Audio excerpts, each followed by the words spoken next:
Thank you, Mr. Chair, and thank you to all of our witnesses today. This is an incredibly important topic to my district. 15 years ago, a natural gas pipeline exploded in the Glenview neighborhood of San Bruno, just a few miles from my home in South San Francisco. Eyewitnesses said that the fireball shot over 1,000 feet into the air. The blast killed 8 people, injured dozens more, and destroyed or damaged more than 100 homes. The impact on the community was devastating and long-lasting, and it's exactly why we need to get this right. An NTSB report concluded that, quote, no one knew whether the pipeline under San Bruno was safe, not the utility, not the state regulators, and not the federal regulators, end quote. They went on to call it a failure of the entire system, a system of checks and balances that should have prevented this disaster. So, Mr. Karam, can you walk us through the root causes of the 2010 San Bruno explosion, specifically the organizational breakdowns and regulatory gaps that allowed such a catastrophe to occur?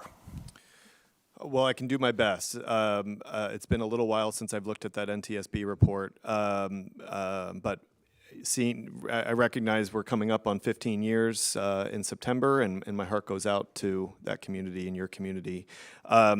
There was a section of pipe there that I don't think a lot of operators would consider pipe, and because of the lack of initial testing standards, requiring to pressure test that pipe, it was never allowed to fail under that hydro test to discover that it wasn't capable of handling that pressure of natural gas.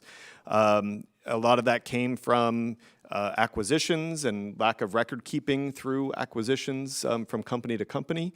And so the NTSB report had a long list of recommendations on how operators could get to know their system to make sure that they would be able to identify if there were that kind of rogue pipe somewhere in their system susceptible to fail. And PHMSA has, it took a long time, but they have enacted a series of rulemakings in response to those recommendations, and there are some real improvements in those regulations that they've passed. Unfortunately, because of the non-application clause and cost benefit, not all of the NTSB recommendations were able to be implemented by PHMSA. Some of those key recommendations. Thank you for that. So under the Trump administration, PHMSA's enforcement actions have dropped to record lows, and nearly all of the agency's senior career staff has left. The agency has also delayed publishing a rule on gas leaks.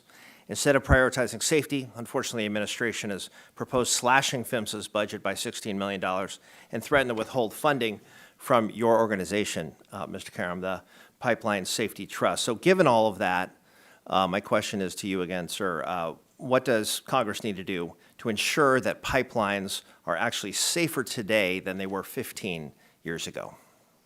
I think Congress serves a critical oversight role, authorizing the appropriate level of funding, appropriating that funding, and then overseeing how they are implementing the Pipeline Safety Act.